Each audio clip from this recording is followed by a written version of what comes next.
Use the microphone, please. Are you guys ready? Medyo. Parang wala kang choice, Kat. Okay. Unang katanungan, sabay. Sino ang madalas late sa usapan? Go! Ako. Natatagpo ba kayong dalawa? Parang parehas kayong late lagi. Okay. Sabay ulit. Sino ang mas maligalig? Go! Ikaw. Si Mac daw, si Mac. Okay. Sabay ulit. Sino ang mas bugnutin? Go! Ako pa. Aba, Diyos ko, si Mac pa rin. Okay. Kat, room temperature, mainit o malamig? Malamig. Okay. Mac, anong pipiliin mo? Simula ulo pababa o simula baba hanggang ulo? Ulo pababa. Ulo pababa para kay Mac. Okay. Kat, halik o yakap? Yakap. Mac, torrid kiss or French kiss? Kahit ano. Aba, Diyos ko, kahit ano daw. Diyos ko, nilahat na nga niyo, Mac. Okay. Kat, ang tanong.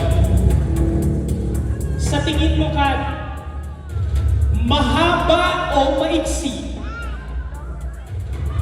Ano yun? Ilakas mo, ilapit mo sa microphone. Mahaba. Mahaba daw. Okay. Mac, ang tanong. Malaki o maliit? Malaki. Malaki. Okay. Sa may mga kasamang bata dyan, makikitapan mo na po ng kanilang mga tenga. Sa mga magulang po, pasensya na, trabaho lang po ito, walang personalan. Okay. Kat and Mac, I want you guys to answer this question loud and clearly. Bibilang ako ng 3. Wait for my go signal. Okay? Walang excited ha? Hintayin niyo ang pagbilang ko. Alright.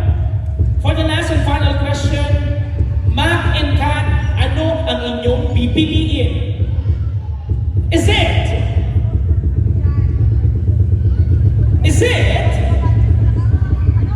Get ready? Is it? Sex or chocolate? In 3, 2, 1, go. Chocolate. Mr. and Mrs. Bakira, everybody. Parang pagod na pagod kayo dalawa.